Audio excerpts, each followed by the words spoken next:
Olá, meus queridos inscritos, aqui é Alisson Maciel e venho no início do vídeo reforçar o desafio dos 10 mil inscritos. Quando a gente alcançar 10 mil inscritos, eu vou sortear 2 livros do Jefferson José, O Eurolf na Vila dos Lobos e O Dia em que o Sol Parou, para os meus inscritos. Pode ser que seja mais de uma pessoa contemplada, viu? E para você concorrer, nós precisamos bater essa meta. Pegue um link dos nossos vídeos e compartilhe com seus amigos nas suas redes sociais para convidá-los a se inscrever no canal Não Assista à Noite para batermos essa meta e eu fazer esse sorteio desse escritor maravilhoso. Mas para quem não tem paciência, pode adquirir a obra do Jefferson José agora. O link do contato está aí nas descrições. E eu já mostrei aqui que a compra é totalmente segura. Mostrei eu recebendo os meus livros, a Heloíse recebendo os dela e, é claro, o meu amigo Hamilton Quaresma também recebendo o livro dele. Então, fique à vontade para adquirir essas 2 obras maravilhosas no qual eu já li e recomendo.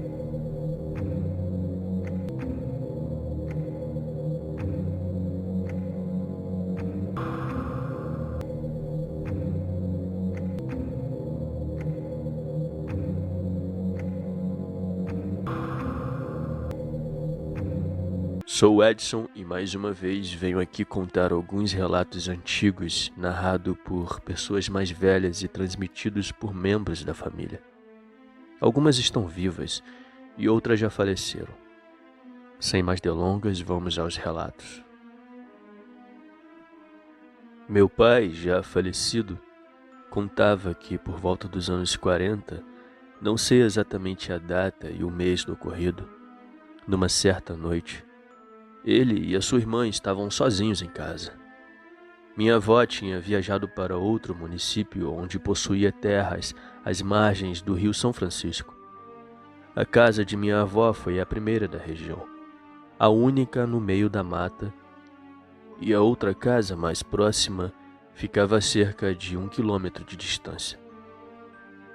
Como mencionado, eles estavam sozinhos. Já haviam deitado, apagado o candeeiro e estavam quase adormecendo quando ouviram passos na estrada que vinha correndo e se aproximava da casa. A minha tia e o meu pai estavam dormindo na mesma cama, só que só estavam os dois fazendo companhia um ao outro. O bicho chegou e começou a rodear a casa, roçar as paredes, bater na porta e fazer barulhos estranhos. Minha tia dizia ao meu pai: "Vital, você tá ouvindo?" O lobisomem estava lá fora e corria na estrada. Ia e voltava. Fazia as mesmas coisas. Roçava na parede, batia na porta, rodeava a casa e fazia aqueles barulhos assustadores. A minha avó criava uma gata. O bicho correu atrás da gata, que rapidamente subiu no telhado, encontrando a sua forma de escapar. Isso durou até a madrugada. Tinha horas que a minha tia achava que o bicho já tinha ido embora, mas ele voltava e continuava a assustar. Meu pai tinha horas que queria cair no sono, mas a minha tia o chamava. O quarto ficava numa parte baixa da casa. A tia Lourdes disse baixinho: "Vital, tem uma espingarda carregada perto da cama. Se o bicho tentar entrar ou pular em cima do telhado, eu atiro nele." Certas horas na madrugada, o bicho foi para a frente da casa. Deu uns grunhidos muito altos, saiu correndo na estrada e minha tia percebeu que ele foi se distanciando e não ouviram mais nada. Com o tempo foi que conseguiram pegar no sono, mas passaram uma noite assustadora de tanto medo. O segundo relato que trago hoje é que meu pai contava que um tio dele, chamado Bento, irmão de minha avó, relatava que quando era adolescente, tinha um bicho que todas as sextas-feiras visitava sua casa. Ficava ali um pouco, brigava com os cachorros e logo ia embora. A minha bisavó e os irmãos da minha avó e de tio Bento ficavam com medo e intrigados com o que aquele bicho fazia ali todas as sextas-feiras. Certa noite, de sexta-feira, tio Bento decidiu descobrir que bicho era aquele. Ao anoitecer, se escondeu debaixo de um jiral que tinha fora de casa. Mas ele colocou algo que o podia esconder bem para que não pudesse ser visto pelo animal. Ficou lá embaixo esperando. Certa hora da noite, tio Bento viu o que pensou ser um cavaleiro se aproximar. Mas não era. Era uma criatura horrenda que chegou e parou na frente da casa e ficou olhando para a porta.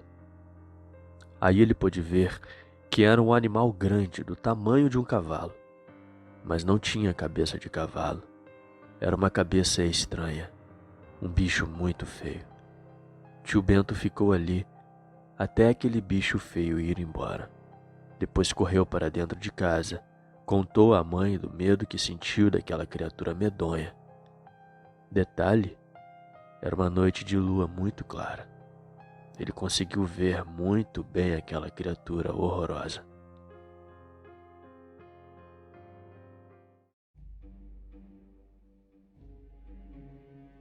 O terceiro relato que trago hoje é o seguinte.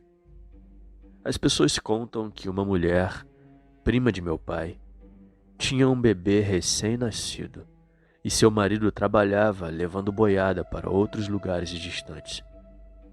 Certo dia ele precisou viajar, deixando ela sozinha com a criança. Mas para que ela não ficasse sozinha até a volta do marido, veio uma parente sua que era comadre dela. Numa noite estavam as duas dentro de casa, quando ouviram aquele bicho chegar. O bicho começou a fazer barulho, roçar na parede, empurrar a porta e assustar as galinhas. A mulher percebeu que o bicho queria mesmo era o seu filho recém-nascido. A mulher lembrou que o marido tinha deixado um revólver para que ela pudesse se proteger caso algum mal aparecesse. A mulher disse à comadre: "Comadre, segura o candeeiro. Eu abro a porta e dou um tiro nele." A comadre abriu a porta, a outra segurou o candeeiro. Ela mirou a arma em direção ao bicho e atirou. Errou o tiro, mas o bicho na hora deu um pulo tão alto que soltou o puleiro das galinhas e saiu correndo na estrada. Dizem que o bicho correu na direção da casa do pai dela. Ficava a uns 300 metros da casa dela, e ela ainda gritou para que o pai tomasse cuidado porque o bicho iria passar por ali. A mulher era corajosa. Esses são alguns dos relatos dos antigos. Eu espero que os ouvintes do canal gostem. Um abraço.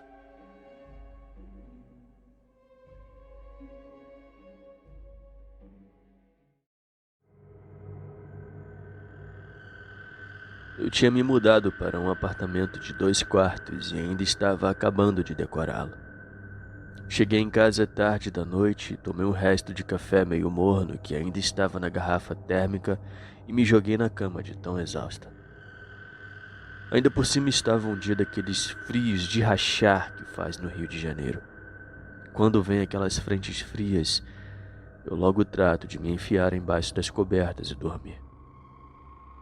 Eu havia desligado a luz e estava retirando um par de brincos da orelha, ainda sentada, encostada na cabeceira da cama, quando eu fiquei atônita com um barulho de sapato de salto alto vindo da sala e entrando pelo corredor do apartamento, e logo depois uma forma humana de uma mulher entrando no quarto. Eu fiquei simplesmente apavorada com aquela cena. Ela vinha bem lentamente e jogava a cabeça para trás como se risse. Porém estava muda e o único barulho era do salto alto que fazia no chão. Ficou ali parada na batente da porta e voltava em direção à cama e voltava para a porta e abria a boca como se estivesse gargalhando, mas sem emitir som nenhum. Fiquei petrificada. Conseguia ver que era uma mulher porque, embora fosse de noite, passava uma leve iluminação do lado de fora, mesmo com as cortinas fechadas, e a janela também estava toda fechada por causa do frio intenso. Tinha cabelos compridos, escorridos e pretos, e parecia que vestia uma camisola. Vinha do batente da porta e jogava a cabeça para cima como se estivesse gargalhando, vindo na minha direção. A vontade que me deu foi de quase pular da janela, tamanho o meu pavor. E logo depois, lá pela quarta vez que ela fez isso, ela me olhou novamente e fechou a cara. Agora era uma cara de má. Ficou ali parada por mais alguns instantes me olhando, e depois saiu em direção ao corredor, e acredito que em direção à sala. Depois tudo ficou em silêncio. Fiquei ali mais um tempo petrificada e quase em estado de choque. Depois de um tempo tive coragem para esticar o braço e acender o abajur. Ao ver a claridade, eu fiquei mais aliviada, porém muito apavorada. Mas afinal, o que era aquilo? A porta do quarto bateu com violência, e em seguida veio uma grande pancada na parede.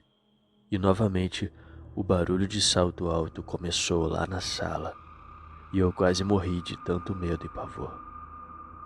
Fiquei com os olhos fechados e ouvi o barulho de fechadura da porta do quarto do lado ou do corredor ficar mexendo como se trancasse e abrisse várias vezes. Somente aquele barulho de fechadura, abrindo e fechando. Eu não sei o que me deu, mas eu prendi a respiração e abri apenas um pouco os olhos e saí correndo da cama com o coberto e tudo. Cruzei o corredor, entrei na sala e voei para a porta de saída. E quando dei por mim, eu simplesmente havia descido 3 andares de escada, descalça, e estava na portaria. O porteiro ficou sem entender nada e eu não conseguia ficar calma. Uma vizinha que chegava naquele momento resolveu chamar a polícia para ver o meu apartamento, mas nada foi encontrado e nem estava revirado. Somente a porta do apartamento aberta e o cobertor caído na sala quando precisei abrir a porta de entrada. Só entrei novamente no meu apartamento depois que o meu irmão chegou lá no prédio, e então eu subi com ele e fui me encontrar com os policiais. Mas eles não encontraram nada de anormal que os levasse a achar que houvesse tido um ladrão por lá, mesmo porque não havia altura para escalar e eu sabia que não era um ladrão. Um deles falou que às vezes ele ou a equipe de policiais era chamada para atender casos mais ou menos parecidos com o meu. Ele falou isto quando eu relatei exatamente o que ocorrera no apartamento. Ele disse que acreditava no sobrenatural, pois já tinha passado por uma experiência sobrenatural. Fechei o apartamento e fiquei dormindo na casa de uma colega durante 6 meses. E foi aí que vi que não tinha jeito. Tratei de aceitar a oferta de minha mãe para voltar a morar com meus pais. Aquela imagem da mulher entrando no quarto e vindo em minha direção, jogando a cabeça para cima como se estivesse rindo e gargalhando, e o barulho da fechadura, do salto alto, não sai da minha cabeça até hoje.